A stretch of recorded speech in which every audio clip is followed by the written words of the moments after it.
Hi, this is Dr. Shafer on Talks with Dr. Shafer. Hi, this is Dr. Shafer. Thanks for joining me on my podcast, Talks with Dr. Shafer, where we examine and discuss topics to promote healthy, happy living, lifelong learning, and growth. I'm so excited that you're here with me. I appreciate your time.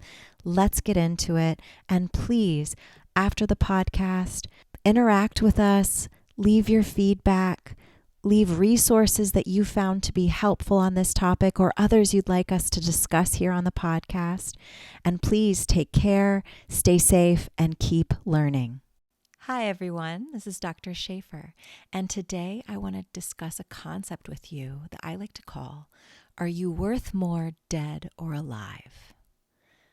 So today I want to talk about the concept of belonging and the consequences of staying in situations and relationships where your body and your mind are telling you you shouldn't be there.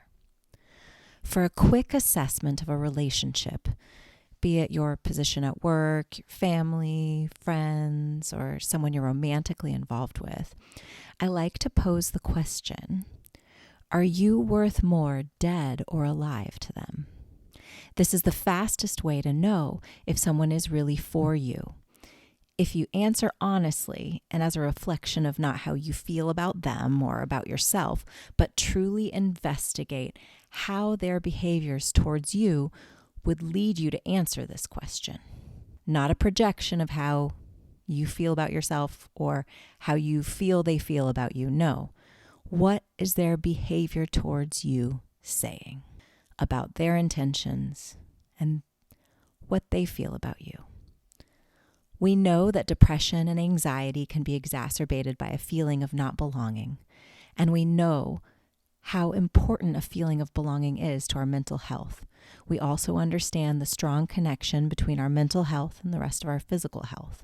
One cannot imagine then how staying in an environment where you're consistently being explicitly or implicitly given the message that you do not belong, that you are not enough, how would that be conducive to your health or to your growth and to your full potential? If you are being consistently given the message of not enough, of not belonging, chances are that negativity will become a part of your own beliefs about yourself. What we need to do is find a way back to ourselves and our potential. This cannot be done in an environment where we are investing our time and energy and giving our trust to people who would benefit more from us being dead than alive. This concept translates to our work life as well. If you're working in a position where you're getting the consistent message that you aren't good enough and that the team would be better off without you, that is likely a sign that you're already dead to them, and they can and will replace you. Now, this doesn't mean that we don't have to take accountability for how we're showing up at work.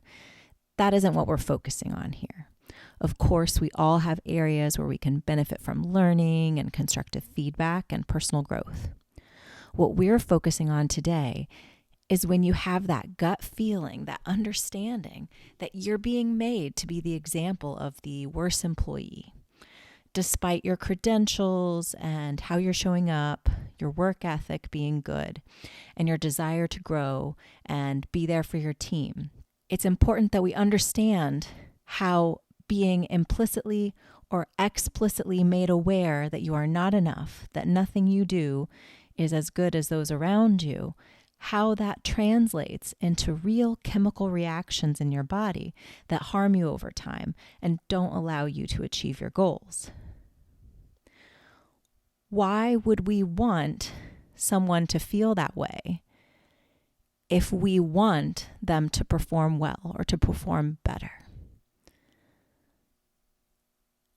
When we do something that we perceive to be good, an accomplishment, we release all of these happy chemicals like dopamine, serotonin, endorphins, and that reinforces that behavior. So our good behavior and the social acknowledgement of that become a self-fulfilling prophecy because as humans, we're wired to seek out activities that lead us to getting those happy hits of hormones. But when we feel we're a failure or that we're not belonging, which is perceived often as even just micro failures throughout the day, just tiny ways we make mistakes, tiny apologies we make to the people around us, sometimes just for just existing. As we keep showing up, hoping for a different outcome, but having it reinforce that we are other in that setting, that we are not enough. In that situation, those perceived failures lead to a release of unhappy and fight or flight hormones, fight or flight related chemicals like cortisol. And because of the social and physical realities of our modern life, in those moments of micro failures, of non-belonging, we're less likely to run or to physically fight, to take the stimulus of that chemical that was released and turn it into an action.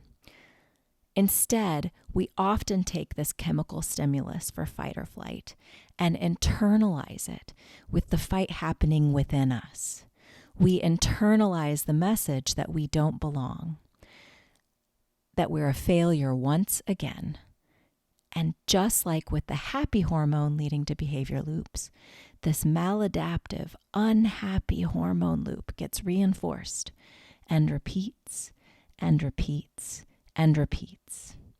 And the more it repeats, because we continue to stay in the environment where we're exposed to these stimuli, the more internalized it becomes, until we no longer need the external stimuli to send us into this negative spiral, because it has become a part of our belief system. We start to believe these things about ourselves, that we're placed there by people who benefit from placing us beneath them, by making us not belong, to reinforce their feeling of fitting in. This is why it is so important to listen to your gut and to have an understanding of social psychology, of how healthy and unhealthy patterns of connectivity look, of interpersonal relations, and how being an active listener and observer of your environment can help you sort out the people in your life that see you as a worthy person, which you are, who see you worth more alive, which should be what we see everyone as. But in reality, you need to recognize when that's not the case. You need to be able to recognize when someone's intentions are to demote you, so to speak, to a feeling of unbelonging.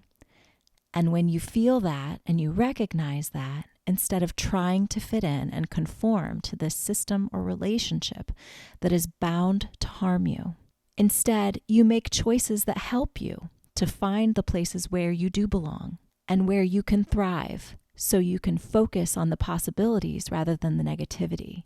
And that really starts with learning how to belong within yourself. You cannot grow out of a place of lack or unworthiness. So if someone is putting you in that position, they are not invested in your personal growth, plain and simple. And their actions suggest that they are in one way or another invested in your failure. If someone is invested in your failure or invested in misunderstanding you, that's not a safe person, and that's not a situation where you can thrive. If you're finding it challenging, as many of us do, to trust your gut or to recognize these negative dynamics before they become a pattern that's destructive for you in your personal or your professional life, I would love to work with you. I'm a health and wellness coach, a physician. I'm a board-certified neurologist with experience in gender and sexuality research and a degree in psychology.